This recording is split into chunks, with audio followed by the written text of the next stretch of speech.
I'm Leah's Crazy Cake Lab from CakeDecoratingInstructor.com, and I am just going to show you quickly how to do this tire cake and a little bit of the splattering of this wedding cake. So you can just see what we did with the chocolate, and we'll show you how we did it. We're starting off with a double thick 8-inch round and a quick icer filled with our gray icing. You can see that the edges are just sculpted a tiny bit, just rounded, and then we're going to sculpt and get the first layer on with an offset spatula. You can see that we're just rounding, just getting a first smooth coat. The next step uses the quick icer again to get the thick outer edge of the tire. We're just roughing in with the quick icer all around the outer edge.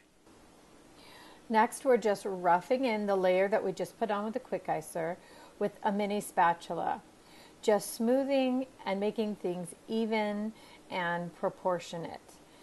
The next step is to rough in the wheel well with the mini offset spat. And then we're going to go ahead and take a lid, a nice round lid of something that we know is round, and make an impression there so we get a nice even round wheel well. Otherwise it can end up oval or some other shape and just won't look right for what we're trying to create. We're going to continue on with the mini spat, just refining our first sculpting, and then really start to shape that inner tire well, the round part that goes from the tire well onto the tire. So we want to get that shape really established before we start our smoothing. To get the very smooth look that we're going for, we're going to move on and use a parfait strip, or you can use your handy dandy edge of a Ziploc bag. They've seen Leah use so many times. And here we're really just moving the icing around, making it even, making it smooth. It takes a while. It'll take a little bit of practice to get it really smooth.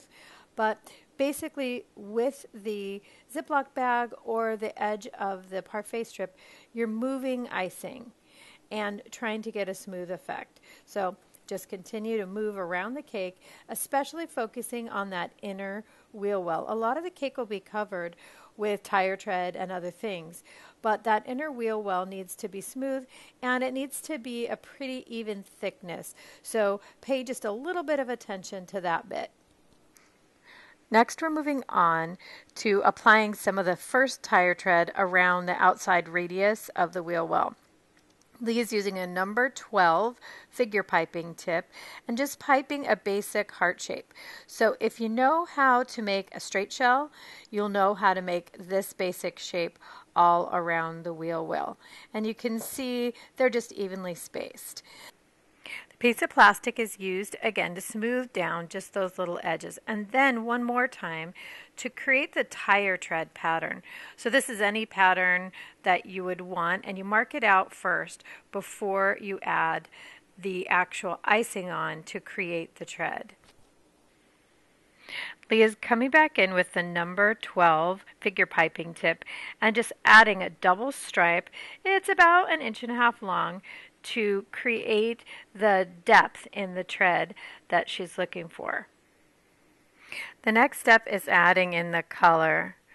You can see that Leah's using the airbrush now to fill in. The trick to using the airbrush on a cake like this is really to do it in layers.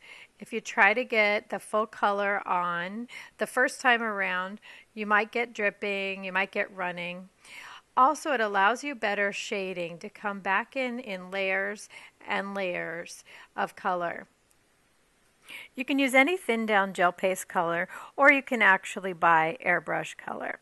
Next, we're melting down some chocolate with just a little bit of coconut oil for the mud that's going on the side of the wedding cake and all over the tire. Just warm it in the microwave. Next, Leah's taking, this is a big coupler, but you could use any little round thing, just like we did the lid before, just to make that mark in the center, the hub of the tire, so it's perfectly round. So any kind of a cap or lid would work great for this. Next, she's taking that number 12 figure piping tip again and marking out the hub, getting a thin layer of icing in. Using the tip really helps you get the right shape and size. Once you have both sides pretty evenly marked in with a nice even layer of icing, you'll use your piece of plastic again to smooth out the hub. Being sure to keep your edges round, not to move the icing out into the rest of the wheel well. This can be a little bit difficult, but if you do spread it, you can always take just the edge of the plastic and scoop out the part that overran into the rest of the hub. Next, we're going to take the number 12 figure piping tip and make the lug bolts, I think that's what they're called, inside the hub. So it's just a little round movement. And the number 12 again to start to create the shape, the spokes inside the hub. So just a nice even layer around. And then Leah chose kind of a flower shape for the hub.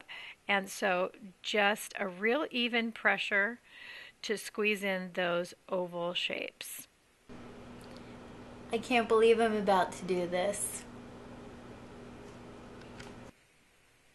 Well, this is normally a decorator's worst nightmare. You can see that Leah's now splattering on with just a spoon and literally throwing it at the cake, the thinned ganache in this case that is thinned with coconut oil. So you want it to be able to drip down, you want it to be stripy, or you could make it thicker and have it be clumps. Next, Leah is moving the tire onto the board. You can see that she's using a long bamboo skewer that's all the way through the tire. That tire needs to be secured to the board, which is cardboard, 3 layers by the way. And she'll begin to tap that down into the 3 layers. It'll allow this cake to be transported and not move or shake off of the cake. It also keeps its shape as well. You could use 1, 2, or even 3 dowels in this case. It just needs to be secured all the way through all layers of the board. It also makes this cake a little more difficult to do on something other than cardboard, but we really recommend 3 layers deep of cardboard. You want to cut it off and make sure it's pushed all the way back and down, and then you'll need to do just a little repair on that small dot at the top. The final touches of this cake are to add the mud to the tire. So it's kind of like for us decorators destroying our work, but it really does add to the effect, and it is a fun cake. But Leah's just spooning it on just delicately, letting it spread down. You could have it be chunkier as well. It needs to go down around the base of the cake. So you'll want to let it really drip down and then add a few spoonfuls around the base as well to get that real muddy look. So you can see how we did the tire and the mud splatter wedding cake, or in this case a 5th anniversary cake. So hope you enjoyed it. Come on over to www.cakedecoratinginstructor.com where you can find a full course to get you started on decorating, and also other tutorials like this one and long versions also. So subscribe and we'll see you later.